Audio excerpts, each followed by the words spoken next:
Hello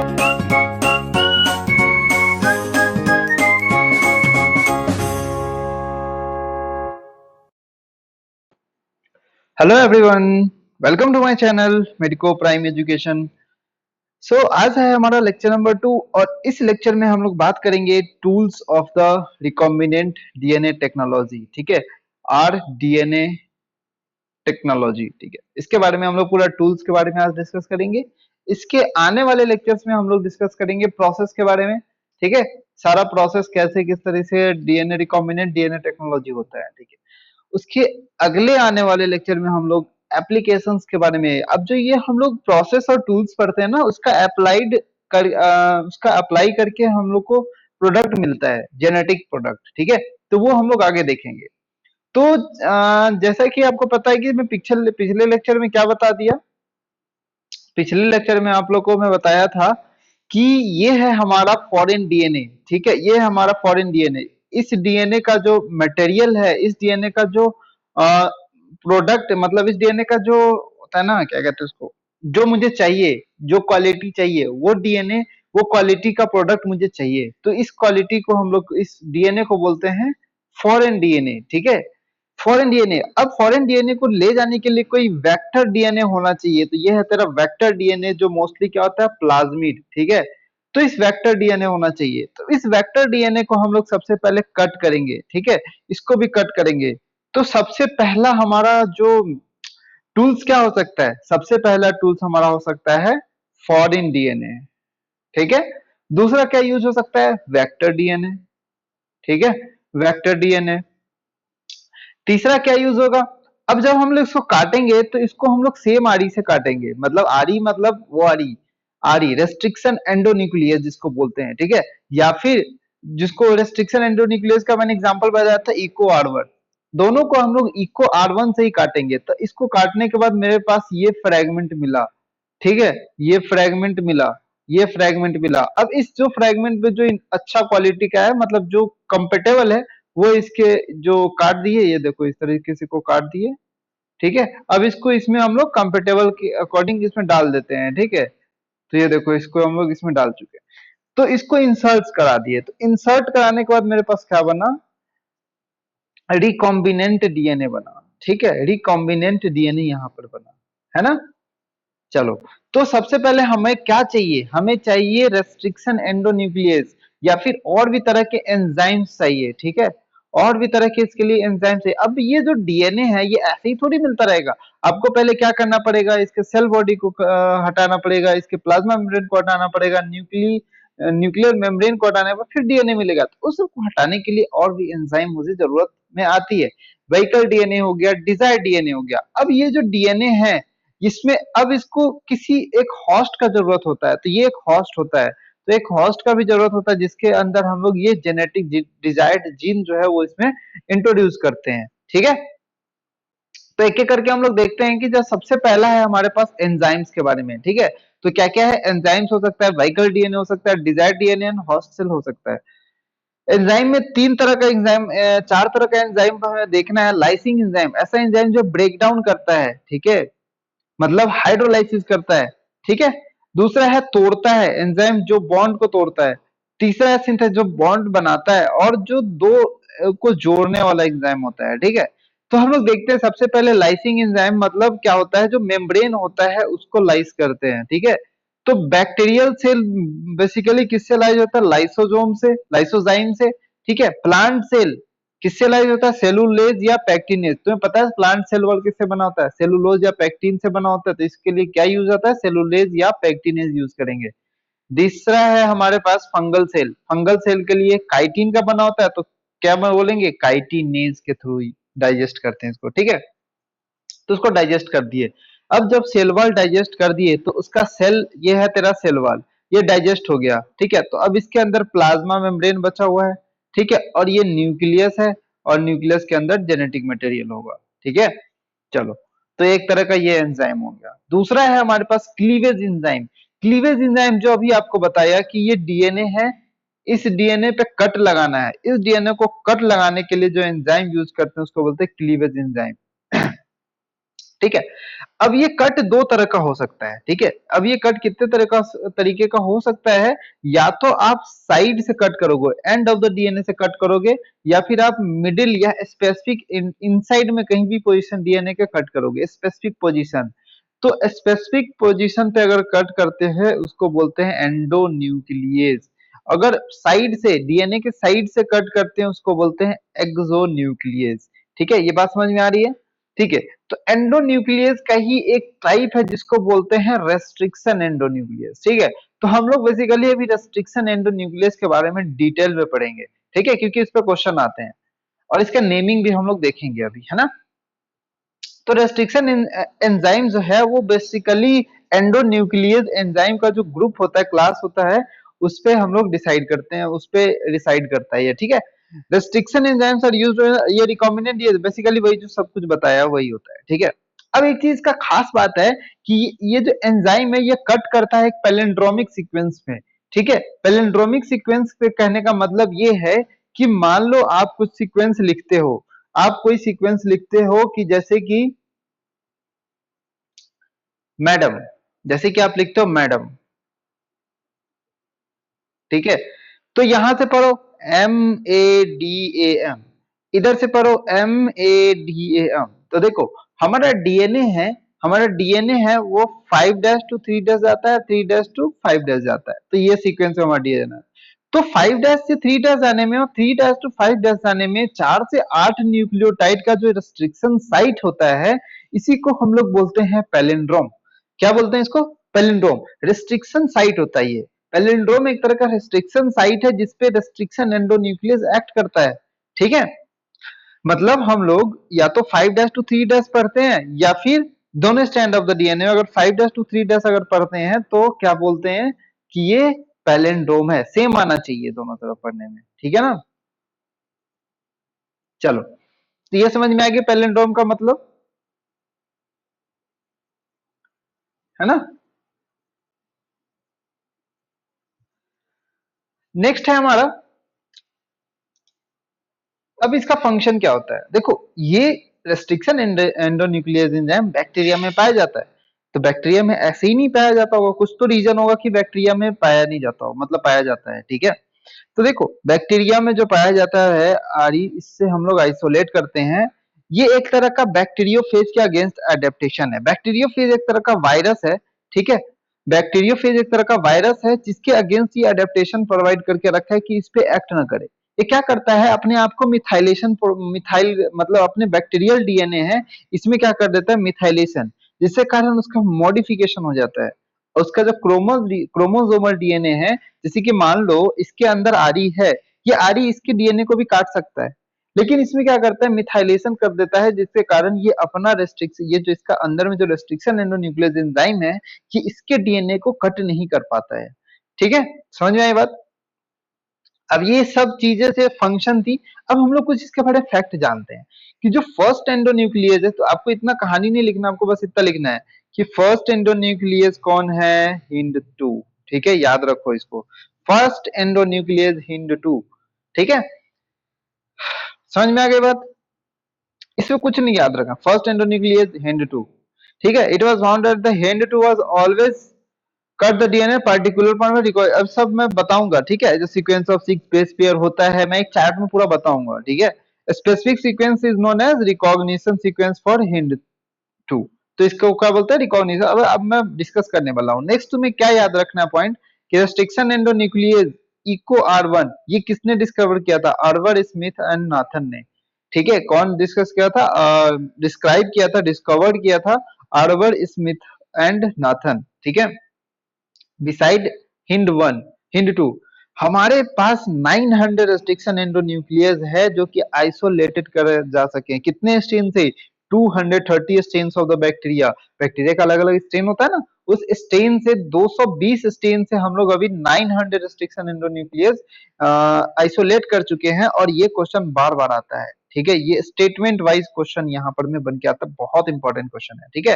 तो ये याद रखो कि 900 रेस्ट्रिक्शन एंजाइम्स आइसोलेट किए गए हैं 230 स्टेन्स ऑफ द बैक्टीरिया, ठीक है। इसका अलग अलग रिकॉग्निशन सीक्वेंस है, मतलब पैलिंड्रोमिक सीक्वेंस अलग अलग है उसका, ठीक है। रिकॉग्निशन साइट जिसको हम लोग अभी डिस्कस किया था पैलिंड्रोमिक सीक्वेंस, वो सबका अलग अलग देखा गया है, ठीक है। अब देखो नोमेनक्लेचर हम लोग देखते हैं कैसे करते हैं नोमेनक्लेचर, ठीक है। देखो हमारे जो, जैसे कि हम इको R1 का एग्जांपल लेते हैं। देखो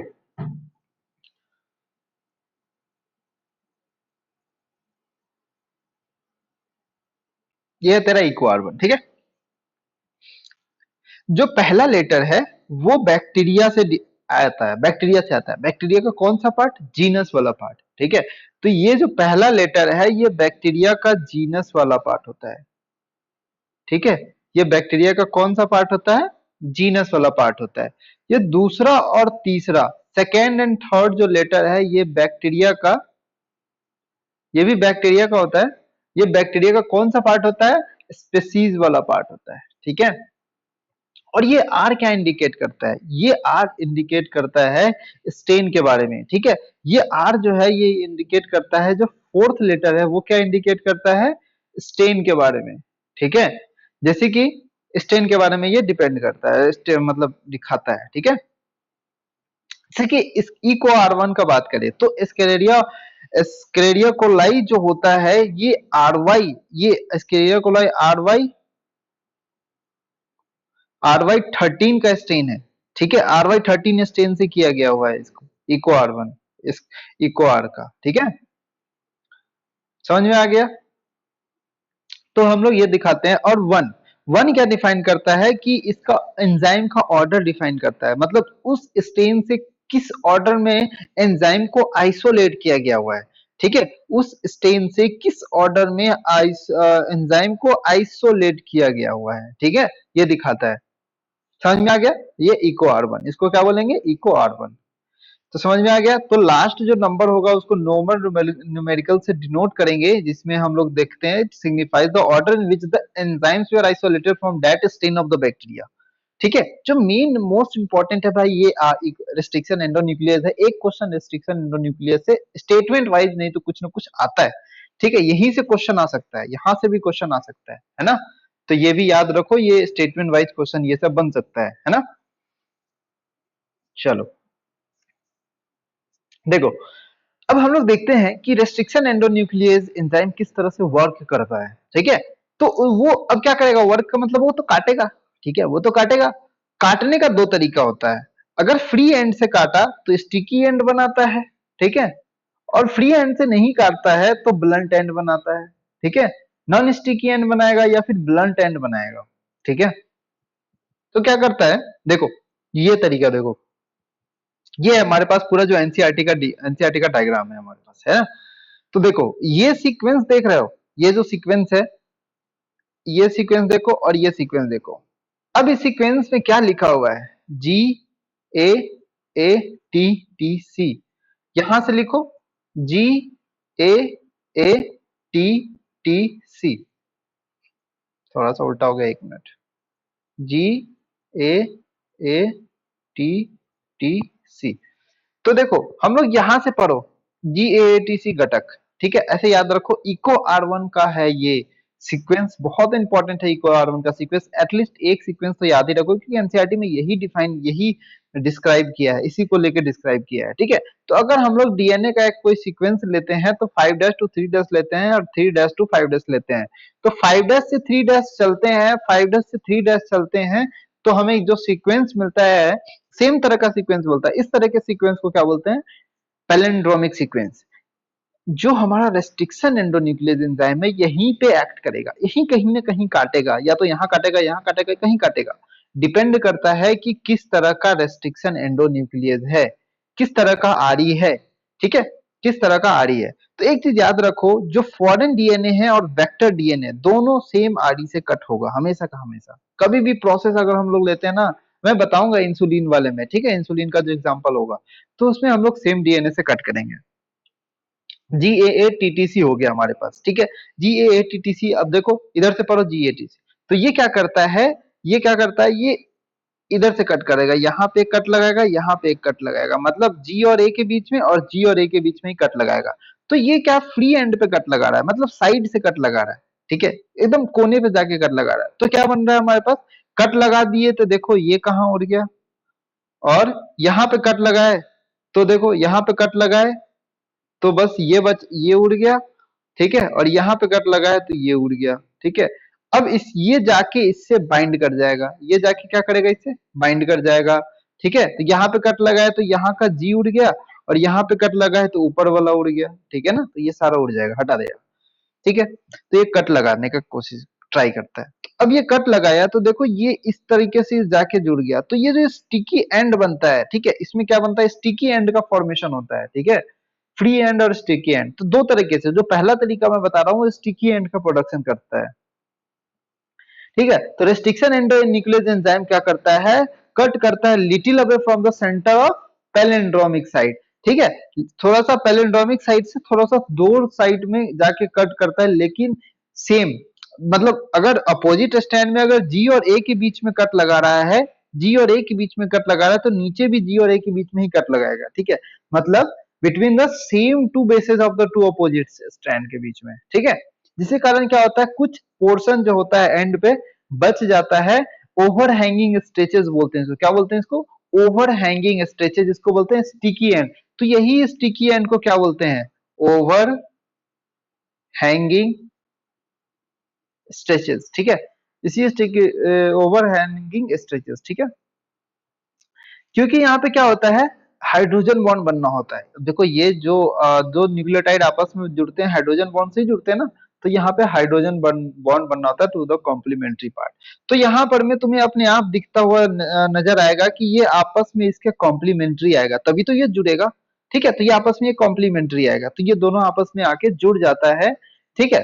अब इस पे एक्ट करने वाला एंजाइम कौन कौन सा होता है, एग्जाम्पल, इस पे एक्ट करने वाला एंजाइम कौन कौन सा होता है, जैसे कि इको आर1 जो भी बताया, इको आर1 हो गया, हिंड 3 अभी मैंने डिस्कस किया था, हिंड 2 जो कि फर्स्ट डिस्कवर्ड हुआ था, हिंड 3 जो कि ये इसमें आता है, ठीक है। नेक्स्ट है बाम H1, ठीक है, दूसरा है साल H1, ठीक है, साल 1, ये इस तरीके से है ना।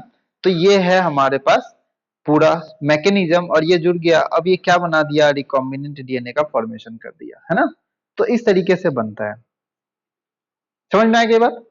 अभी मैं सारा एग्जांपल दिखाता हूँ, है ना, सारा एग्जांपल दिखाऊंगा रिस्ट्रिक्शन एंडोन्यूक्लियस का कैसे कट होता है, मैं टेबल में, अगर तुम्हें बस तुम्हें क्या याद रखना है, घटक, क्या याद रखना है, GAA-TTC, GAA-TTC याद रखो, बहुत एग्जांपल में काम आएगा, हर जगह काम आएगा। Eco R one, mostly Eco R one use लेते हैं, ठीक है ना। चलो नेक्स्ट है हमारे पास दूसरा एक तरह का और बना सकता है, जिसको बोलेंगे ब्लंट एंड, तो आप ये लिख लेना, ठीक है। अब इस सबको नोट डाउन कर लेना, मैं समझा दिया हूँ सारा लाइन, है ना। चलो अब देखो ब्लंट इंड कौन बनाता है, ब्लंट इंड जैसे कि समावन, समावन किससे डिराइव हुआ, सेरेसिया मार्सिसेंस, सेरेसिया मार्सिसेंस, ठीक है। तो इससे ये डिराइव होता है, होता है तो ठीक है, नहीं याद होता है तो कोई बात नहीं है। देखो इको R1 और इको 5, इको R1 किस में आता है, फ्री एंड में, ठीक है, लेकिन ब्लंट एंड में इको R5 आता है, ठीक है, HAE3। और हिंड 2 बहुत अच्छा एग्जांपल है, बहुत ज्यादा इंपॉर्टेंट है, हिंड 2 किस में आता है, और समावन, इको R1, ये चार एग्जांपल याद रखो, चारों उसका, ठीक है। तो इको R5, समावन और हिंड 2 और हेई 3, ठीक है, समझ में आ गया बात। चलो तो इसको नोट डाउन कर लो अच्छे से। तो देखो अब ये जो ब्लंट इंड कैसे फॉर्मेशन होता है, मैं ये बताना चाह रहा हूं कि देखो यहां से पढ़ो, पैलिंड्रोमिक सीक्वेंस दोनों में मिलेगा, कंफ्यूज मत होना, पैलिंड्रोमिक सीक्वेंस दोनों में मिलेगा, बट हमें क्या देखना है, 5 to 3 देखो कि पैलिंड्रोमिक सीक्वेंस मिल रहा है कि नहीं, जी सॉरी सी तो सेम है ना भाई, 5 to 3 चलना है, हमेशा क्या चलना है, 5 to 3, ठीक है। अब देखो अब ये यहाँ पर मैं कट लगाया, और एक कट यहाँ पर में लगा, ठीक है। तो दो जगह कट यहाँ पर में लग रहा है, तो ये अलग हो गया, ये वाला पार्ट अलग हो गया, और ये वाला पार्ट अलग हो गया, ठीक है, इस तरीके से। तो अब ये जाके इससे कंबाइन करेगा, ठीक है, इससे जाके कंबाइन करेगा, ये इससे जाके कंबाइन करेगा, और रिकॉम्बिनेंट डीएनए का फॉर्मेशन करता है, समझ में आ गई बात। चलो देखो कुछ ऐसे ही बेहतरीन एग्जाम्पल के साथ आपके पास पेश करते हैं इको R1। इको R1 में आप देखो GAATTC, लेकिन इको R5 ये याद रखो, इसमें हमें क्या याद रखना है, देखो इको R1 में GAATTC ये तो है, लेकिन इको R5 का मैं लिख रहा हूं GA, ठीक है, यहां तक तो सेम है, बस इसको अदला बदली कर दो, ठीक है, TATC, क्या करना है, इसको अदला बदली कर दोगे तो R5 बन जाएगा, ठीक है, R5 बन जाएगा, इको R5, ठीक है, इको R5 बन जाएगा। तो ये समझ में आ गई कैसे याद, घटक याद हो गया, घटक को बीच का जो है दो, बीच का दो है, इसको अदला बदली कर दो तो ये बन जाएगा, है ना, तो इस तरीके से याद रख सकते हैं। समझ में आ गई बात। इस टेबल को अगर आपको अच्छा रैंक लाना है तो आप बना सकते हैं, बाकी आपको नॉर्मल सा जाना है तो आप नहीं भी बना सकते, ठीक है। ये नहीं भी लिखोगे तो चलेगा, लेकिन ये कट कहाँ लगता है बस उतना लिख लो। पैलिंड्रोमिक याद होना चाहिए भाई, एक्स्ट्रा में पैलिंड्रोमिक भी पूछ सकता है, ठीक है, तो उसके लिए हमें याद होना चाहिए, तो इसका स्क्रीनशॉट ले सकते हैं आप, है ना। ये नहीं भी लोगे तो चलेगा, लेकिन ये सब लिख लेना, ठीक है। हीमोफिलस इन्फ्लुएंजी एस्क्लेरिया कोलाई, हीमोफिलस एजिप्टस, ठीक है, हीमोफिलस इन्फ्लुएंजी एस्क्लेरिया कोलाई, ठीक है, बैसिलस माइलोलिक्यूफेसियंस, ठीक है, ये सब सारा चीज है, नहीं भी याद रखोगे तो चलेगा, लेकिन कुछ कुछ याद रख लो, जैसे ई कोलाई हो गया, हीमोफिलस इन्फ्लुएंजी हो गया, ठीक है, बस ये याद रख लो, ये तीन चार, ठीक है, बस इतना ही तो है और कुछ भी नहीं है भाई, ठीक है। चलो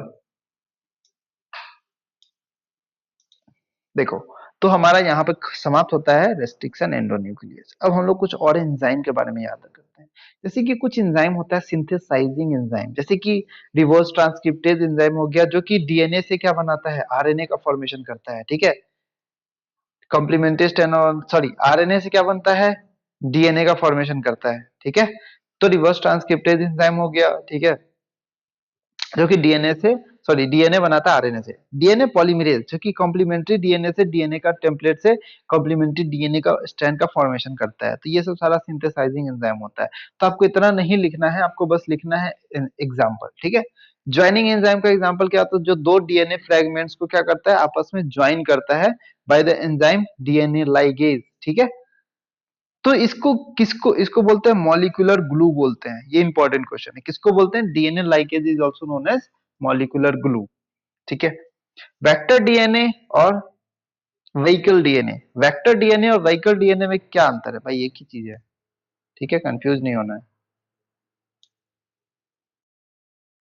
तो व्हीकल डीएनए हम लोग देखते हैं या वेक्टर डीएनए देखते हैं, ऐसा डीएनए जो कि हम लोग को क्या करते हैं, फॉरजिन डीएनए को कैरी करने में हेल्प करता है, कहाँ ले जाता है, एक सुटेबल होस्ट में जहां पे वो मल्टीप्लाई कर सकता है, ठीक है।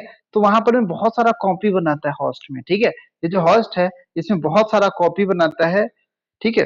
चलो, तो ये क्या क्या हो सकता है, जैसे कि प्लाज्मिड और bacteriophage has ability to replicate within the bacterial cell independent of the control of the chromosomal DNA.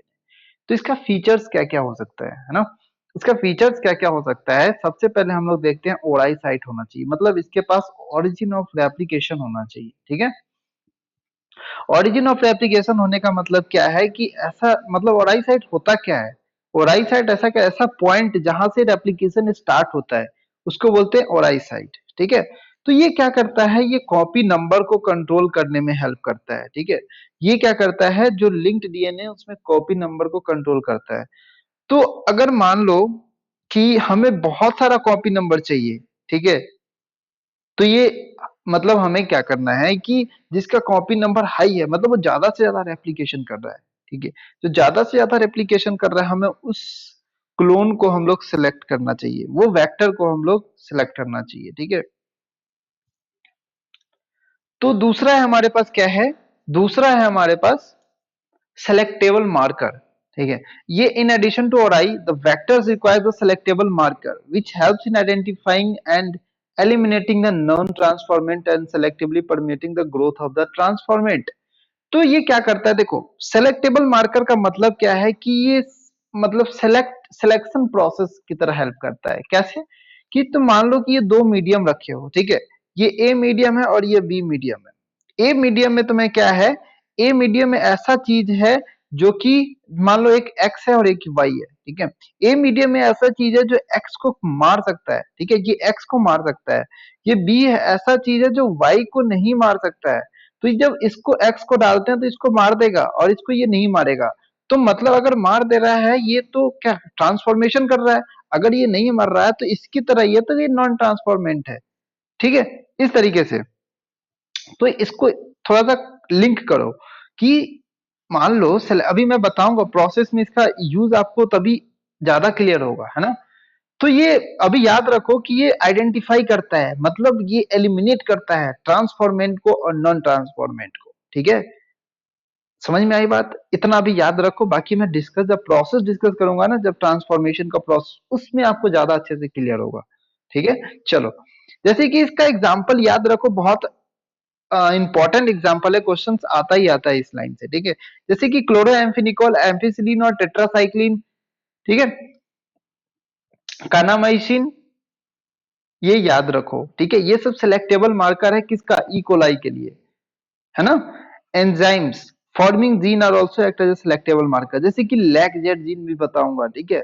ये कलर प्रोड्यूसिंग जीन होता है, ये इस तरह का कलर प्रोड्यूस करके पता चलता है कि हाँ ये कौन सिलेक्टिव, मतलब उसको हम लोग क्या करते हैं, ट्रांसफॉर्मेंट नॉन ट्रांसफॉर्मेंट को पता करते हैं इससे, है ना। तो ये सब सारा चीज अगले लेक्चर में हम लोग डिस्कस करेंगे किस तरीके से करता है, लेकिन अभी ये दो लाइन तुम्हारे लिए बहुत इंपॉर्टेंट है ना।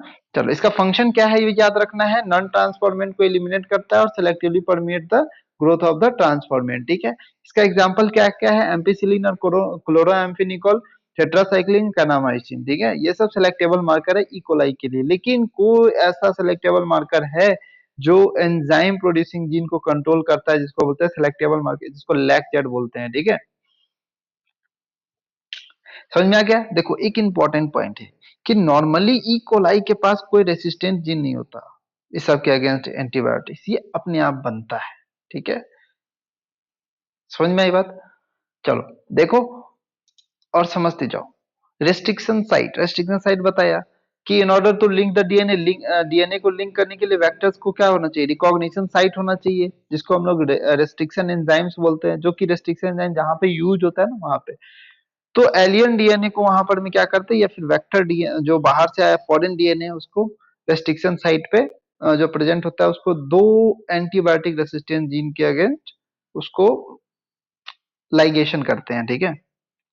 देखो, इतना मत देखो, इसमें बस इतना याद रखो कि vector should have restriction site of many enzymes but only one restriction site for each enzymes, otherwise vector will fragmented. समझ में आया बात, कि एक रेस्ट्रिक्शन साइट होना चाहिए जो कि, मतलब देखो, vector should have sites for many enzyme, बहुत सारे एंजाइम के लिए वेक्टर के पास साइट होना चाहिए, लेकिन एक रेस्ट्रिक्शन साइट हर एंजाइम के लिए होना चाहिए, ठीक है। एक मतलब स्पेसिफिक होना चाहिए, कोई एक रेस्ट्रिक्शन कोई एक एंजाइम के लिए स्पेसिफिक होना चाहिए। लेकिन अगर नहीं हुआ तो ये क्या होगा, फ्रेगमेंट हो जाएगा, वेक्टर को तोड़ दिया जाएगा, है ना। तो वेक्टर को सिलेक्शन पे किस कैसे डिपेंड करता है, मतलब किस तरह का हमें होस्ट चाहिए, उसके अकॉर्डिंग हम वेक्टर का सिलेक्ट करते हैं, ठीक है। जैसे कि मान लो हमें प्लांट में भेजना है या फिर एनिमल में भेजना है, या फिर किस तरह का हमें प्रोडक्ट बनाना है, उसका साइज क्या होना चाहिए, तो उसके अकॉर्डिंग हमें देखते हैं कि वेक्टर क्या होना चाहिए, है ना। चलो, देखो, अब हम लोग वेक्टर का टाइप देखते हैं। जो सबसे पहला वेक्टर है उसको बोलते हैं प्लाज्मिड वेक्टर। प्लाज्मिड वेक्टर बहुत इंपॉर्टेंट है, जैसे पीबीआर 332, ठीक है, ये ज्यादा इंपॉर्टेंट है, इसका डायग्राम हमारे एनसीईआरटी में दिया हुआ है, तो जानना इंपॉर्टेंट है।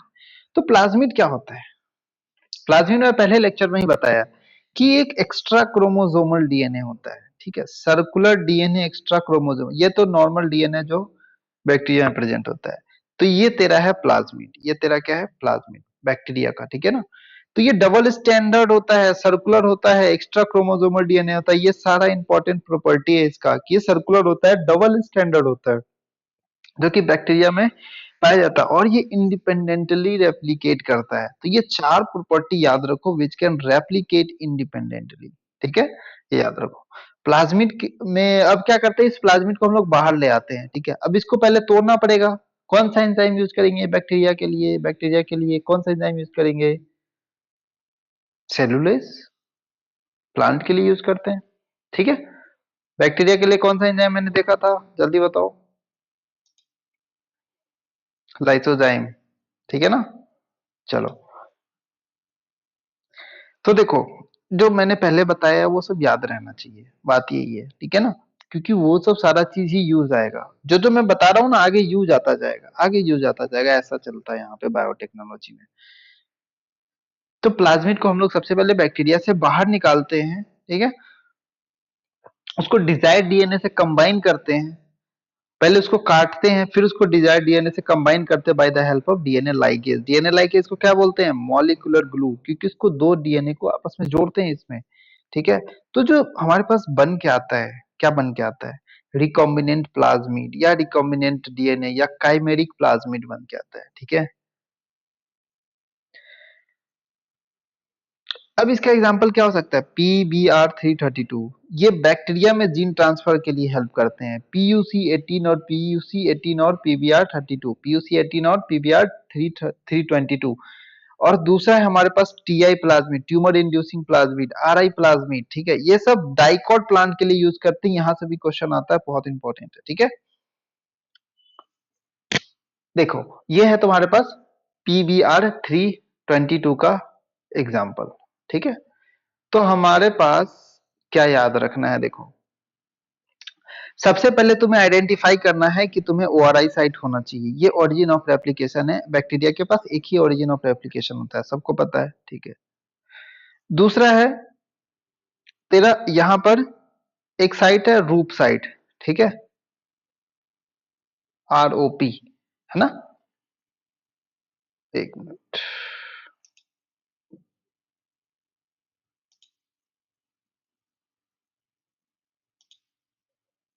ठीक है, ROP है।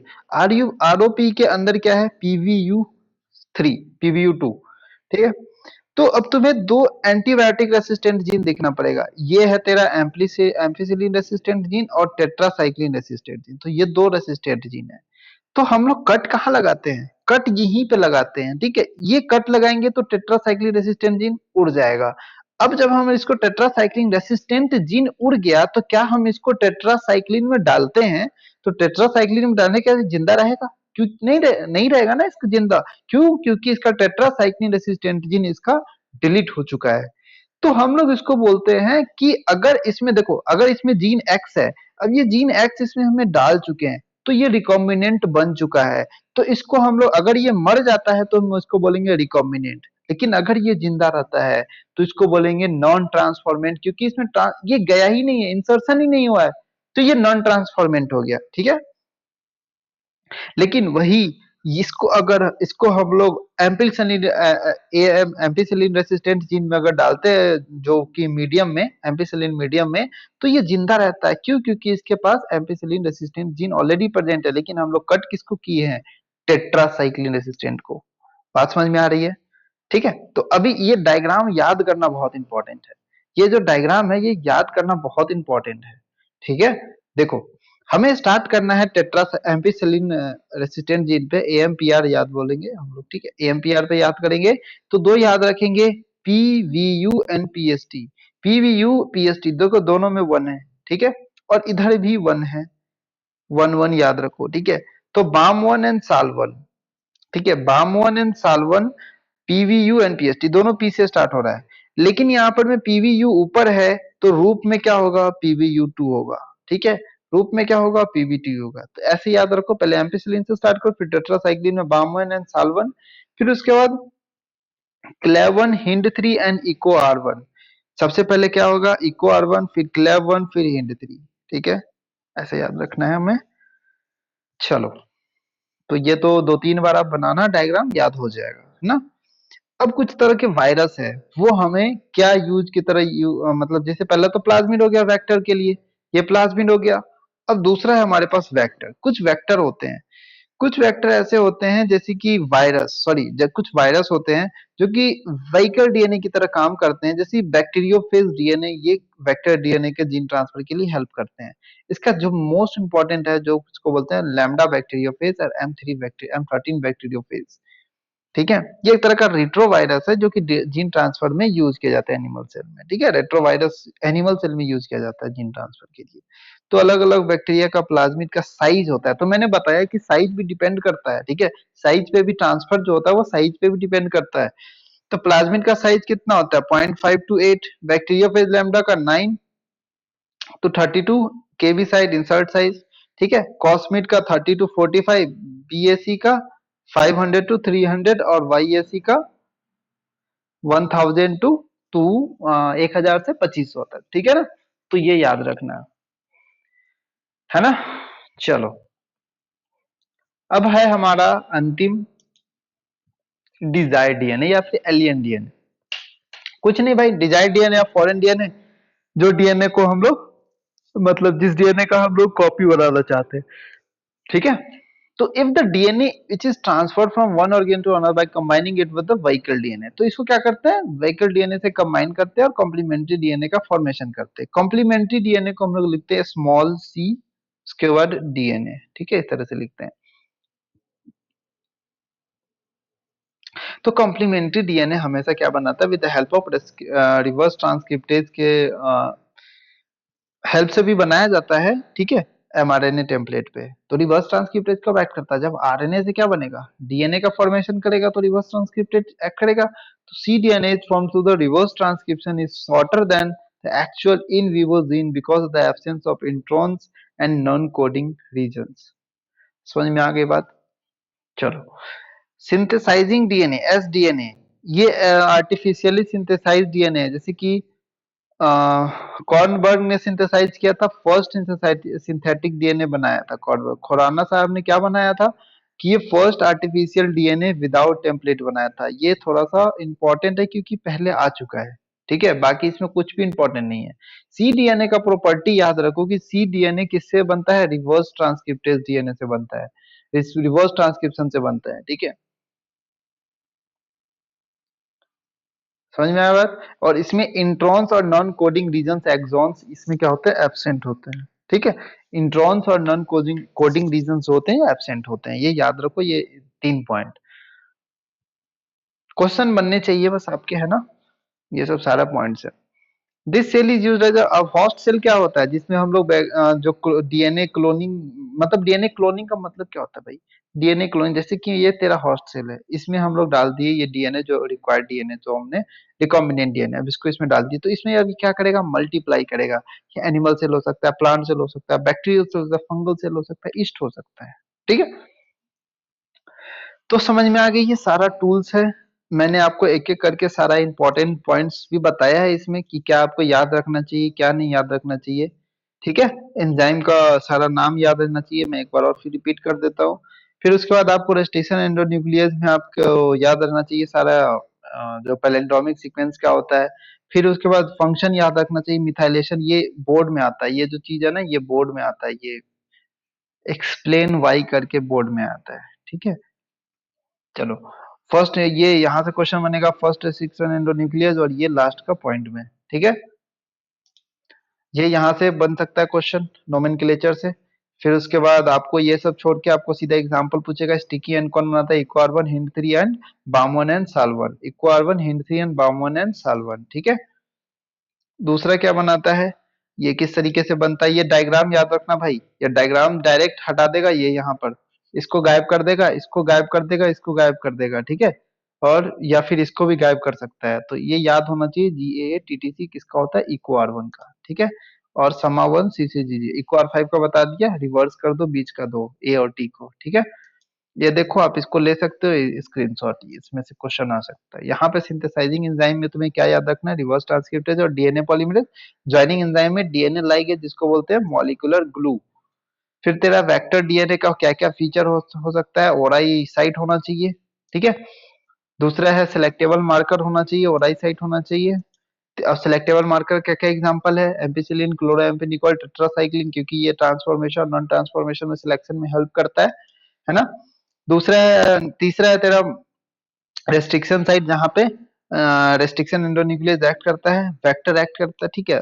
वेक्टर का सिलेक्शन कैसे करते हैं, वेक्टर के पास जो होता है वो क्या क्या चीज होना चाहिए, किस पे डिपेंड करता है, साइज पे और होस्ट के टाइप पे, ठीक है। तो उसके अकॉर्डिंग हम लोग तीन तरह का वेक्टर देखते हैं। प्लाज्मिड हो गया, ठीक है, प्लाज्मिड का सारा ये पीवीआर इसका डायग्राम याद कर लेना, बहुत इंपॉर्टेंट है। दूसरा है वायरस, ठीक है। तो ये दो याद रखना है। कॉम्प्लीमेंट्री डीएनए का प्रॉपर्टी याद रखो, रिवर्स ट्रांसक्रिप्टेज से बनता है, रिवर्स ट्रांसक्रिप्शन से बनता है, नॉन कोडिंग और इंट्रॉन्स पे सीक्वेंस एब्सेंट होते हैं, ठीक है। चलो, ये सब सारा था हमारे पास आज के लेक्चर का tools, tools of the recombinant DNA technology. अगले लेक्चर में हम लोग देखेंगे जो प्रोसेस होता है, जो सारा प्रोसेस जैसे कि डीएनए को निकालते हैं, फिर उसके बाद उसको रेस्ट्रिक्शन एंडोन्यूक्लियस से आदि से उसको तोड़ते हैं, अगर कम है, ठीक है, तो उसको सेपरेट करते हैं, ठीक है। तोड़ने के बाद क्या करेंगे, उसको ऐसे हाथ से थोड़ी सेपरेट होगा, वो तो माइक्रोस्कोपिक पार्टिकल है, तो हाथ से थोड़ी सेपरेट होगा, तो उसके लिए हम लोग जेल इलेक्ट्रोफोरेसिस यूज करते हैं। जेल इलेक्ट्रोफोरेसिस उसको आसपास अलग अलग भेजते हैं, फिर उसको हम लोग क्या करते हैं, एम्पलीफाई करते हैं बाय यूजिंग पीसीआर, ठीक है। तो उसको नंबर को बढ़ाते हैं, ठीक है। उसके कट को जो मान लो अगर कम है तो उसको ज्यादा करते हैं, मतलब ज्यादा नंबर में कट को बढ़ाते हैं, ठीक है। डीएनए का जो कट अगर मान लो कम है तो उसको ज्यादा करते हैं by the help of PCR. फिर उसके बाद फ्रेगमेंट डीएनए को जोड़ते हैं, फ्रेगमेंट डीएनए को जोड़ने के बाद उसको रिकॉम्बिनेंट में ट्रांसफर करते हैं, फिर सिलेक्शन करते हैं, फिर उसके बाद डाउन स्ट्रीम प्रोसेसिंग, फिर उसके बाद फॉर जीन प्रोडक्ट हम लोग ऑब्टेन करते हैं। तो ये सारा प्रोसेस है रिकॉम्बिनेंट डीएनए टेक्नोलॉजी का, ठीक है। और ये सारा प्रोसेस ही जो मेन प्रोसेस होता है ना, ये जो प्रोसेस ही हमारे जेनेटिक प्रोडक्ट बनाने में हेल्प करते हैं, है ना। तो आई होप आपको ये चीज ज्यादा कॉन्सेप्चुअल वे में आपको बता चुका हूँ, ठीक है। मैं बता दिया हूँ आपको, आपको अच्छे से समझ आया होगा। एंड मिलते हैं हम लोग नेक्स्ट वीडियो में, लास्ट वीडियो में, तब तक के लिए पढ़ाई करते रहे। All the best.